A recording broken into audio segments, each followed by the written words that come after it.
Si les gusta Turno, por supuesto, dejen su like, dejen su suscripción, dejen su apoyo boca a boca que nos sirve para seguir siendo parte de este proyecto tan lindo que es el primer canal de streaming de Chile. Y los jueves tenemos el honor de que nuestro amigo personal de este proyecto, Roberto Cisterna Oróstica, el más joven director de programación de Televisión Nacional de Chile en la historia de nuestro país, nos trae historias de la pantalla pequeña, de los nuevos formatos también que van apareciendo, porque él lo ha explorado todo: cine, ha explorado videoclips, ha hecho producto en reel, en horizontal, en vertical. Pido un aplauso gigante para Roberto Cisterna Oróstica esta mañana, que nos trae a los famosos de la tele, como siempre. Muchas gracias, Seba. Hola, Roberto. Fernanda, ¿cómo estás? ¿Cómo va el pollito? Está todo bien, cada vez más Bien. grande, creciendo. Me queda una semana, que así que es nuestro penúltimo capítulo juntos. Oye, pero estás como brilla. Sí, tengo un Sí. pelazo, una pielaza. Te viene te todo. sienta muy bien el embarazo. Sí, muchas gracias. Oye, y a ti también. Es que él ha sido el padre piloto todo Es como nuestro padre Sebastián. Sí. Oye, un gusto estar con ustedes. Saludos también a la gente del chat y la gente de Turno. Este espacio en donde estamos haciendo un espacio, como bien digo, para la televisión, la historia de la televisión y todo lo que nos formamos. Siempre lo digo, es como nosotros podemos renegar quizás de que hoy día vemos televisión lineal y lo vemos en otros formatos, como el que estamos viendo hoy en YouTube, pero no hay que desmerecer a los que nos formaron y crearon de alguna manera nuestra identidad con la historia de la televisión. Y hoy volvemos a las duplas. Hoy tengo una dupla que yo le tengo bastante cariño, respeto y admiración. Ambos estudiaron juntos, son dupla ya hace más de una década, haciendo algunos formatos que ustedes ya van a reconocer. Así que le quiero dar la bienvenida al señor Jorge Said y a don Claudio Marchán. Un aplauso para ellos. ¡Bravo! Bienvenido, Jorge Claudio. Muchísimas gracias y sobre todo al equipo de producción. ¿Qué pasó? producción. Tú, Oye, Roberto siempre nos trae duplas que son un editor, la cabeza pensante, el productor musical, el director técnico, el arquitecto, para hacer una analogía en distintas disciplinas, y al delantero centro, al rostro, a la estrella. Y tenemos a Claudio y Jorge. Primero, cuéntenos de su historia como dupla, cómo han funcionado, cómo han trabajado, porque ambos tienen trayectoria importante. Tú, Jorge, has recorrido el mundo. Pero tú, Claudio, has también hecho muchas producciones televisivas relevantes, reportajes que han marcado pauta. Cuéntenos primero cómo es trabajar en esta relación delantero estrella director técnico. Bueno, nos iniciamos nosotros primero en la Universidad Católica. Somos compañeros de curso en el año... y ya en la universidad teníamos estos intereses comunes por el audiovisual. Claudio fue fundador de Nueva Imagen, una productora mítica acá en Chile, que levantó prácticamente todo un canal de televisión en ese tiempo completamente nuevo, en tiempos de la dictadura. Por lo tanto eran tiempos dificilísimos. Ellos pasaban todo el tiempo con problemas de si estaban presos y bueno. Y nosotros tuvimos esta amistad que después se fue desarrollando en distintos canales de televisión, que tuvo unos altos muy grandes cuando fuimos los directores audiovisuales de Rock and Pop. Yo estuve también muchísimo en los inicios en Chilevisión, que antes se llamaba el canal de la Universidad de Chile. Pero yo creo que Claudio tiene otras cosas que agregar. Sí, pero bueno, nosotros en realidad de compañeros de universidad nos volvimos a encontrar en Rock and Pop. Claudio, ¿podías acercarte al micrófono un poquito? O levantarlo un poquito, Levantarlo sí. un poco. Eso. Nos volvimos a encontrar en Rock and Pop, donde estuvimos trabajando un buen tiempo a cargo de la dirección audiovisual, que era una pega que no se hacía mucho en ese entonces, y estuvimos a cargo de varios programas bien interesantes al día de hoy, como Plan Z, básicamente seguir el gato por liebre, lo que son los... ¿Qué te tocaba hacer en Plan No, Z, yo era el Gato por director de todos los programas de la noche. O Era sea, el para director. la gente que porque les contaba, se ha mitificado un montón el Canal 2 de la Rock and Pop. Con la llegada de internet salieron los videos, se han hecho virales hace más de 20 años. Sí. Cuentan un poco de... Bueno, yo tuve entre comillas, la suerte de contratar a mucha de esta gente que hoy día son rostros, que son famosos, como Guarelo, por ejemplo. Hicimos un programa de deporte con la Carolina del Piano, el mismo Álvaro Díaz, que después está así que, bueno, hicimos un montón de programas bien interesantes. Quizás los que más han quedado hasta ahora son Plan Z, por el humor diferente, un humor inteligente, y que fue un trabajo bien bonito. Y con Jorge compartíamos la dirección audiovisual, que era darle look al canal, que era otra parte del trabajo, y estuvimos trabajando como 2 años, pero siempre los dos con la misma independencia con la que trabajamos hasta el día de hoy. Oye, bueno, genial ese trabajo también en los años 80, y estamos viendo de hecho una fotografía ahí en pantalla. Jorge aparecía harto en pantalla en el mítico canal RTU, como bien decía, y en el primer matinal de Chile también, que era en esa época. Cuéntanos un poco de esa historia, Jorge, y ahí estáis con los prisioneros. Claro, un poquito antes a Rock and Pop, pero también tenía un poco de esa línea. En Chilevisión teníamos espacios, en tiempos dificilísimos. Teníamos programas de rock, yo trabajaba en Extra Jóvenes, los sábados me tocaba hacer estas entrevistas, entrevistamos a todos los grupos rock. Fuimos a buscar, fuimos los primeros que hicimos un vivo con Soda Stereo desde el Hotel Crown Plaza. Me acuerdo que fue una locura porque fue la primera vez que había 20.000, 30.000 seguidores afuera del hotel, en tiempos de los militares que odiaban este tipo de gente, con pelo rarísimo. Era la onda media New Wave, ni siquiera era la onda hippie, era la onda... Entonces hicimos cosas muy lindas y seguimos a la Luca Prodan, Soda Stereo en Viña. Yo las cosas que recuerdo fueron fantásticas por el tiempo, por lo que se estaba viviendo. Era una efervescencia que había y que estábamos en cualquier momento listos para que fuéramos detenidos. Yo me acuerdo que en cualquier momento llegaba la policía a mi casa, y de hecho en eso terminó al final. En eso terminó, fue una ida, terminé prácticamente yéndome al exilio.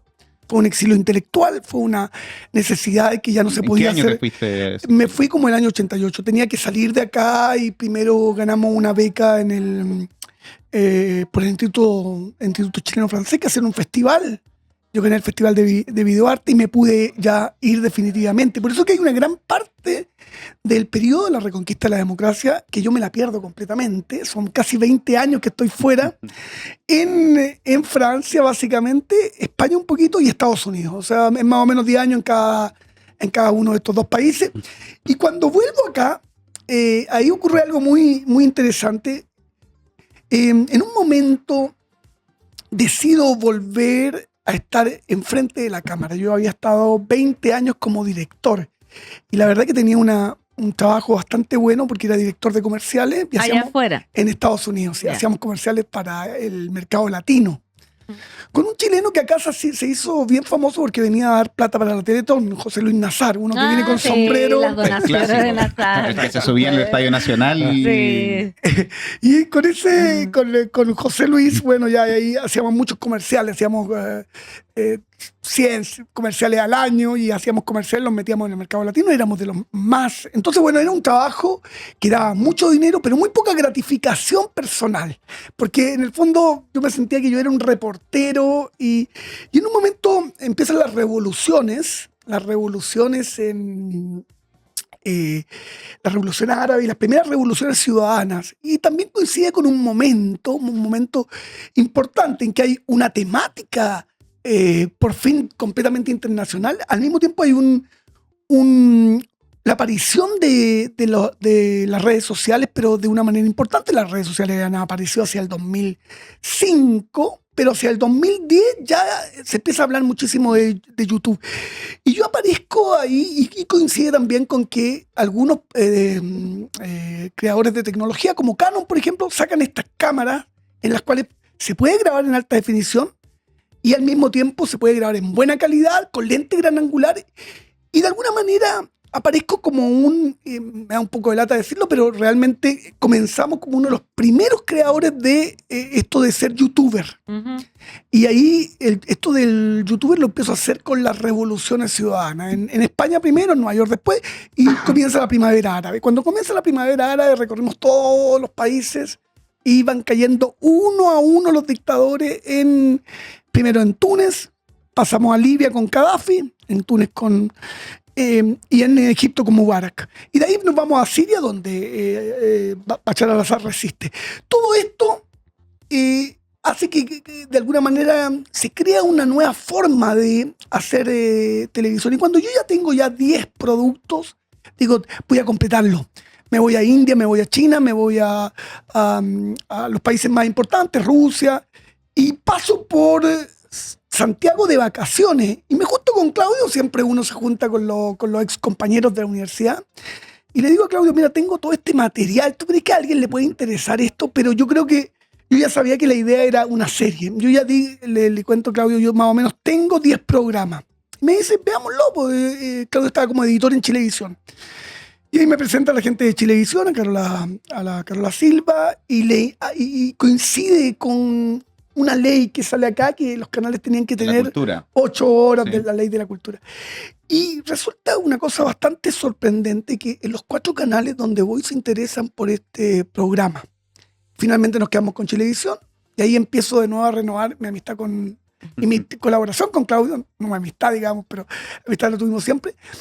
Y sacamos un programa que se llama Reportero en tiempos de crisis. A ese programa le va bien y me llaman de Canal 13 para que haga más o menos lo mismo, pero ahí cambiamos y hacemos tribus, las últimas tribus. Y hacemos un programa fantástico que fue ir a ver 50 tribus. Y terminamos con tribus, seguimos con el Buscando a Dios. Y Buscando a Dios se convierte en un éxito, digamos, latinoamericano, porque viene History Channel y le dicen, oye, esta es nuestra temática, nos interesa ese programa, y compran un programa de un canal local, de Canal 13, y se va a Latinoamérica. Y ahí empezamos de nuevo yo empiezo de nuevo esta colaboración con Claudia, y hemos hecho con Claudio Buscando a Dios, El Peregrino, y ahora estamos con África Salvaje en estos momentos en Canal 13, y estamos con Secretos de un Reportero en 13C, y también, bueno, y la colaboración con History Channel. Entonces, renovamos ahora en esta etapa de la vida, que es curioso, una colaboración, y estamos con más trabajo que nunca, lo que es curioso también, porque en general la gente, a medida que vamos el desempleo, claro. Oye, como sube. Mira, les quiero leer el chat porque lo están tirando mucho amor y recuerdan mucho la gente los programas que han tenido. Recuerdo capítulos de Reportero en Crisis muy buenos con Jorge. Por ejemplo, dice la toma de Crimea por Rusia. Acá dice, veía todos los programas, cuando se terminaron lloré. No supe qué ver, dicen acá. En un capítulo se desnudaron. No sé qué capítulo estarán diciendo, pero bueno, Jorge acá nos cuenta la historia. Estábamos hablando de su inicio en Rock and Pop, del exilio, pero a mí me gustaría saber, porque ya tú la cuentas así como, muy normal, pero ¿en qué momento hubo un clic que te transformaste, no sé, de estar de Rock and Pop al exilio, allá a exponerte, a ser un reportero de guerra, a querer ir a las zonas de conflicto, a quedarte y por las tuyas? Porque tú dices, yo iba con mi cámara, descubrí que esto fue el primer youtuber. ¿Cómo en qué momento hizo un clic para ti decir, ¿sabéis qué? Ya no quiero hacer más comerciales con Nazar, sino que me quiero ir a meter ahí donde las papas queman, pero queman? Sí, ocurrió un momento bastante duro. Yo creo que hay momentos en la vida que en general también uno tiene la crisis de los 45, entre los 40 y los 50 hay una crisis grave. Y yo ya no soportaba Estados Unidos, no soportaba la vida que llevaba en Estados Unidos. Me vino como esto de no soportar la falsedad, esto de la alfombra roja. En un momento con José Luis compramos una mansión, que hoy día es un castillo, una cosa muy bonita, que se llama el Houdini, la Houdini Mansion, que es frente a la casa de Frank Zappa. Y al ladito de la casa de Rolling Stone, que está un poquito más arriba, abajo está la casa de Thors. Entonces era un punto como medio irreal y yo hacía fiesta. Me dedicaba a hacer fiestas, hacía unas fiestas. Pero eran todos. Fiestas y conciertos, hacíamos Stone Temple Pilots. ¿Te podía hacer una idea del tipo de fiesta? No, pero no son las fiestas en el Papagayo que eran acá. Con la salsoteca. Y me vino como ese agotamiento, ese agotamiento con Hollywood, y de repente una tremenda depresión. Una tremenda depresión que prácticamente me tenía inhabilitado, ya un rechazo con la vida en Estados Unidos, todavía tan solitaria que parece que estuviéramos llenos de gente, pero en realidad es la vida más solitaria. Si tú conocer la vida de los actores, cómo son de solitarios ellos. Yo conocía a muchos. Me tocó ir y con algunos tuve cierta amistad, qué sé yo, y darme cuenta de que, claro, inmediatamente cuando ellos van a cualquier cosa pública están rodeados de gente y la gente tiene la impresión de que esta gente vive apenas llegan a su intimidad, están completamente solos. Además que se aíslan, además, porque hay como mucho paparazzi bueno. ¿Te tocó las Torres Gemelas ya en Estados Unidos? Sí, me tocó justamente y fue muy problemático porque yo volé un mes antes, las Torres Gemelas las volé para José Luis Nazar justamente haciendo un documental en Nueva York y estábamos en la lista de los vuelos.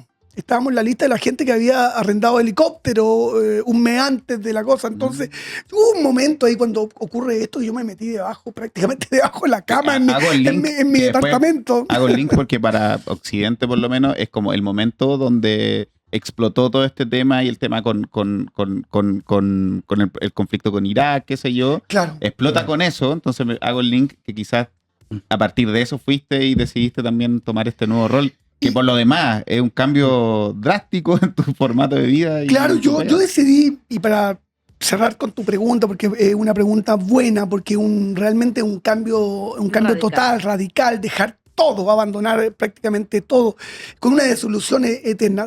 Aparecen estas cámaras. Estábamos en ese momento en el negocio de la marihuana, porque en ese momento estaba a punto que la marihuana se declarara legal, y un amigo quería que yo lo ayudara, entonces, y cuando me va a pagar, me paga, yo pienso que, o sea, me dice, oye, tengo un regalo para ti, pienso que son $200, y cuando veo los 2 ceros al lado, pienso que son, ya en ese tiempo habíamos gastado toda la plata, y eran 20.000. Y no creo, digo, pero ¿cómo me va a dar 20.000 por haberlo ayudado solamente en un poquito? Además, fue una pena que no se hizo el negocio porque hoy día sería millonario este tipo, pero bueno. Porque después se legalizó, fue junto antes, siempre estábamos con cierto. Pero. Y con esa plata, inmediatamente digo, ya, llegó el momento, dejo todo, abandono todo, me acuerdo, compro equipos, estas cámaras Canon, que son maravillosas, y compro pasaje y me voy directamente a la guerra. Y digo, no, porque la única manera de crear algo importante era crear contenidos extremos. En ese tiempo era muy difícil ser independiente en la guerra. En general, el reportero de guerra siempre era el reportero de New York Times o de los medios europeos, pero que vayan tipos solo, eso no existía en ese tiempo, tanto esto de ser, porque era muy difícil. Y resulta que cuando yo voy a la guerra, ocurre lo contrario. Los grandes medios no quieren entrar porque tienen el problema de los seguros, entonces nosotros los independientes entrábamos y le vendíamos a los grandes medios. Y de repente aparece un nicho ahí de financiamiento y esto se empieza a reproducir en todos los grandes conflictos.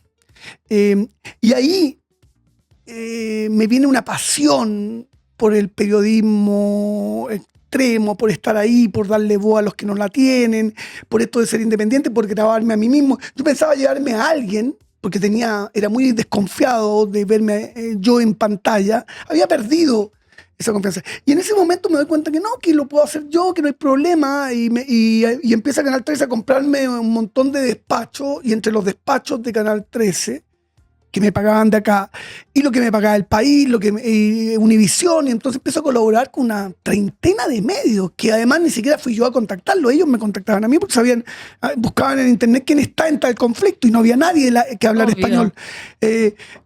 Habían 2 que hablaban español, entonces me contactaban mucho a mí, y ya cuando fue la caída la llegada de los talibanes, ahí fue cuando ya fue demasiado, eran 100 medios. Y la verdad que en términos del financiamiento y todo funcionaba muy bien, porque todos los medios pagaban y era por hablar, en realidad era por contar la historia. Pero claro, efectivamente tengo que recordar ese tremendo temor. El más grande yo creo que fue en Siria, cuando entro en Siria y nos vamos a encontrar con Estado Islámico, y Estado Islámico estaba cortándole la cabeza en esos momentos a los periodistas. En Afganistán también tremendo miedo cuando llegan los talibanes, no sabíamos cómo ellos iban a actuar con los extranjeros. Y esas cosas se empezaron a unir y llega y se forma algo, un contenido de cierta diferencia, de cierta calidad, y eso realmente ha sido lo que ha provocado este tipo de contenido hasta el día de hoy. Hasta el día de hoy, que no ha parado. No paramos nunca. Si ayer estábamos hablando justamente con Claudio, ahora es primera vez que tenemos tanto. Estamos con África Salvaje y ahora vamos a seguir con otros 2 proyectos más inmediatamente. Antes habían pausa, entonces. ahí hice un resumen, perdón por lo largo. No, No, perfecto. pero si para Sí, eso te pero invitamos. sí, para eso, Estamos ¿verdad? con Jorge Said y también con Claudio Marchán, que tiene una dilatada trayectoria en el mundo del audiovisual, en el mundo de la edición periodística. Y quiero preguntarte justamente algo parecido a la pregunta que hacía la PAN a Jorge, a ti, Claudio, porque tú estuviste 12 años en Chilevisión, entiendo.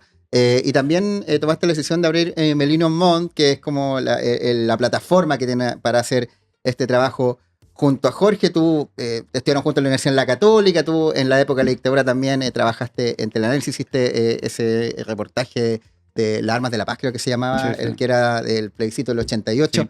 Entonces, también quiero preguntarte lo mismo, de tener la pega fija allá en Machaza y decir en algún momento, ya sabes qué, voy para allá. Lo hiciste, entiendo que en paralelo. ¿Por qué la decisión también ahora de aventurarte en pleno a este emprendimiento, a esta empresa, de buscar historia por Chile y por el mundo? Sí, bueno, yo partí en realidad con Teleanálisis, que era una productora independiente, donde nosotros hacíamos lo que llamamos las imágenes del país invisible, ¿ah? Que era mostrar lo que la televisión no mostraba en ese entonces, y que fue mostrar todo lo que todas las protestas, todo lo que la dictadura en ese momento no quería que se mostrara. Desde ahí partí yo, y luego, con la llegada de la democracia, nosotros entramos a la televisión de manera independiente con la productora Nueva Imagen, que hizo grandes programas como el Show de los Libros, Cine y Video. Trabajamos en el Mirador también con Patricio Bañado, trabajamos en los programas, fuimos también la gente que trabajó en la Franja del No, o sea, una trayectoria bien dilatada en ese entonces. Y luego más tarde, recién en el año 2000, yo entré a la televisión, a trabajar en la televisión como director de televisión. Para, Claudio, antes hiciste nuestro ciclo, ¿no? Ahí fue cuando entré en el año 2000 a la televisión. Ahí recién entramos a la claro. televisión en el año 2000, después de haber trabajado 15 años de manera independiente y haber tenido mi propia productora como Nueva Imagen, donde era socio con otra gente. Y ahí trabajamos en la televisión en los buenos momentos. Y bueno, hasta ahora, desde el 2000 hasta ahora, seguimos trabajando para la televisión, no desde adentro, porque yo era director de la cultura entretenida, donde hicimos cantidad de programas. Y luego me fui a Chilevisión. Pero, ¿qué es lo que pasó con la televisión realmente? Todos los programas periodísticos, que era más o menos fuerte de lo que yo más hago, en realidad, ahora no hay tanto interés y no hay tanto dinero por hacerlo. Y eso entonces motivó mi salida de la televisión, pues ya no habían espacios periodísticos que en realidad se echan de menos hoy en día. En realidad la entretención está muy bien en televisión, están los matinales, la entretención, la información, pero no hay programas de investigación. Y esa es una parte que está faltando. Así que como no había en realidad ya no había trabajo para mí, nos terminaron echando, y ahí nos volvimos a encontrar con Jorge y empezamos a hacer, como él decía, el programa Buscando a Dios, que tuvo una proyección internacional. Y luego nos fuimos a trabajar con El Peregrino, con una producción con Argentina ya directamente para History Channel. O sea, dejamos de trabajar en Chile en un momento y trabajamos para Latinoamérica. Fue bien interesante ese trabajo. También hay que decirlo, bien moderno, como ha sido todo nuestro trabajo desde el comienzo, así como Jorge fue el primer o uno de los primeros youtubers con grabarse. Nosotros estábamos trabajando haciendo un programa desde Chile, pero que teníamos que mandarlo a Argentina, y después se mandaba a Miami, se emitía desde Venezuela, y Jorge nos mandaba los materiales de Pakistán o Uzbekistán. Desde entonces estábamos trabajando en Chile el año 2019 con 4 o 5 países al mismo tiempo. Entonces siempre hemos estado bastante a la cabeza de las oportunidades que ofrece la tecnología. Lo mismo pasó con Teleanálisis, que igual quiero decirle, porque en ese momento, en el año 85, venían llegando las cámaras de televisión a Chile. Y nosotros hicimos un noticiero alternativo que se distribuía en ese entonces con VHS, porque era lo que la gente tenía para ver en sus casas. Entonces se distribuían alrededor de 500 VHS y la gente los veía en conjunto porque era material. Cuando los VHS eran el dispositivo más tecnológico, claro, que uno podía tener en el hogar. No, y se veían en los sindicatos, en la iglesia, en la universidad, y después de que veía, la gente salía a marchar porque veía cosas que no había visto nunca en televisión. Entonces hemos aprovechado hasta el día de hoy, por eso les digo, la tecnología, y en ese sentido estamos como súper vigentes de un modo de trabajo ahora no tenemos oficina, trabajamos cada uno del equipo desde sus casas desde el mundo, y a veces con 4 países involucrados, y funcionamos bien. Hemos tenido esa capacidad de adaptación que yo creo que es bien interesante tenerla para trabajar en este medio, y que nos permite ahora tener trabajo y trabajar todavía en Canal 13 con éxito y con programas importantes, relevantes, que transmiten contenido y que son importantes de ver. Para todos los que estudiamos audiovisual, tú eres una figura, una leyenda en la postproducción audiovisual. Siempre a cualquier persona que esté en una escuela que tenga que ver con periodismo, contenido, postproducción, nos toca ver mucho. Me tocó personalmente ver muchos de los productos y después trabajar contigo, Claudio. Es increíble descubrir esto, que uno puede tener como el sesgo de decir, ya, esta gente hizo teleanálisis, Nuestro Siglo, qué sé yo, y hoy en día lo curioso es verte y estás en el tope de la tecnología, lo conversamos.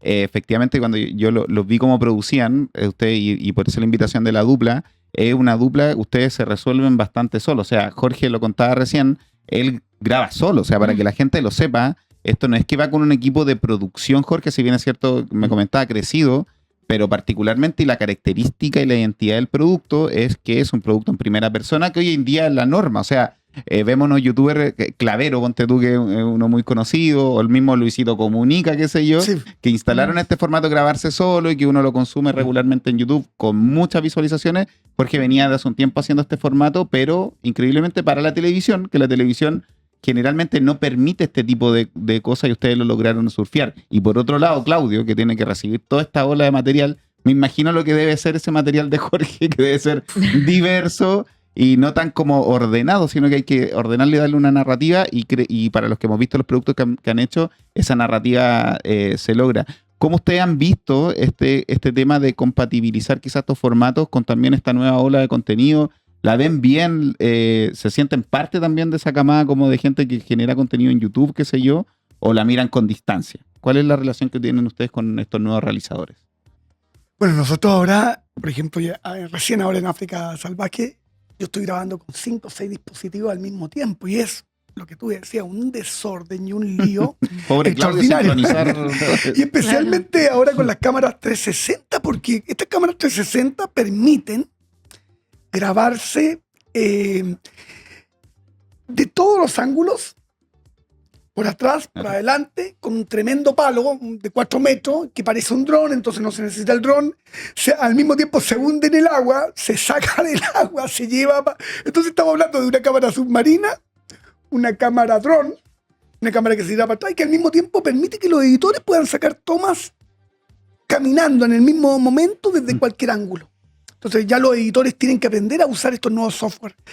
Luego las cámaras más clásicas, que son las cámaras que realmente llevan todo el peso, pero si a eso le agregamos estos drones selfies que nos siguen, eso es divertido porque uno le habla con la voz, sube, baja, pone de atrás. Ahí está el palo. Ahí está el palo con la cámara 360. Luego ahí vemos a Jorge y a todo su equipo de realización, claro, en terreno. A la multitud. Y una pregunta corta, Claudio. ¿Esto es más pega para ti o aliviana la pega? No, mira, en realidad yo hago el trabajo final. A los que hacen el trabajo más de juntar todo esto son los montajistas, que están súper entrenados y trabajan prácticamente solos y de manera bastante fantástica. Y bueno, ahora todos los trabajos son multicámara, así que en realidad tienen que hacerlo, y aunque no quisieran hacerlo, van a tener que hacerlo, porque no hay comunicador que no trabaje con multicámara, y cada vez van a hacer más. Así que es parte del trabajo. Oye, ustedes son parte de una camada, que lo comentaba Jorge también, cuando van a Canal 13, parte, yo creo, de un buen plan en ese momento de Canal 13, donde son parte también de cuando explota el formato del Pancho Saavedra, está lo de Claudio también, que se transforma también en un formato, y ustedes instalan este formato en primera persona y con estos contenidos un poco más jugados, y también empiezan a inspirar a nuevos realizadores. Yo estoy seguro que siempre hay un chileno, el Marcelo Kiwi, está inspirado en el formato de Jorge. Es hora temática todo, y recuerdo que alguna vez, Jorge, me contaste que te encontraste en un aeropuerto y que se cruzan los multiversos y se encuentra Marcelo Kiwi, siempre hay un chileno, y Jorge Said con este contenido, y los dos autorrealizándose y súper bien. ¿Cómo vieron esa camada con Canal 13? Y hoy en día le ven como todavía espacios, siguen produciendo con ellos, para seguir dándole esta identidad como de la cultura de Canal 13. Tú contabas que hiciste la cultura entretenida en TVN, sí. Y también creo que perdió terreno cuando el 13 también entró con esta cultura 13 y que hoy día ustedes son parte. Pero mira, yo creo que la diferencia y el aporte que tenemos nosotros en relación a los youtubers que manejamos ambos, y Jorge sobre todo, contenido irrelevante, interesante. Hay un tema de preocupación además por el medio ambiente, por la etnia, hay un trabajo antropológico, son trabajos que no están hechos para darse una vez, sino que están hechos para durar y para ser no vistos una vez, sino que varias veces, y son vistos varias veces y son repetidos varias veces porque tienen una profundidad que sería bueno que ojalá, bueno, hay espacio para todos, pero hay mucha necesidad también que es necesario aumentar la profundidad de los comunicadores, que es lo que nosotros aportamos con productos que son interesantes de ver, que se pueden ver varias veces y que intentan dejar un mensaje de compasión, de humanidad, de cuidado de la naturaleza, de este planeta, de igualdad. Con eso nosotros creo que hacemos cierta diferencia y por eso nuestros trabajos todavía tienen vigencia. La gente pregunta acá si está disponible en algún lado el material de teleanálisis. Sí, ¿Dónde? Se puede y ver lo recuerdan con mucho cariño. Se puede ver en YouTube. Se puede ver en YouTube. De todas maneras, la gente que está interesada en esa época, nosotros también hicimos un programa en Chilevisión que se llama Chile, las imágenes prohibidas. Con Benjamín Vicuña. Donde hacemos un recorrido de todo el material que no se quiso mostrar en los 30, 40 años que hasta 30, 40 años después. O sea, ahí hay se puede ver todo lo que la televisión dejó de mostrar en Chile. Así que les recomiendo ver teleanálisis y los que quieran ver algo más ordenado pueden ver Chile, las imágenes prohibidas de Chilevisión, un gran programa en realidad.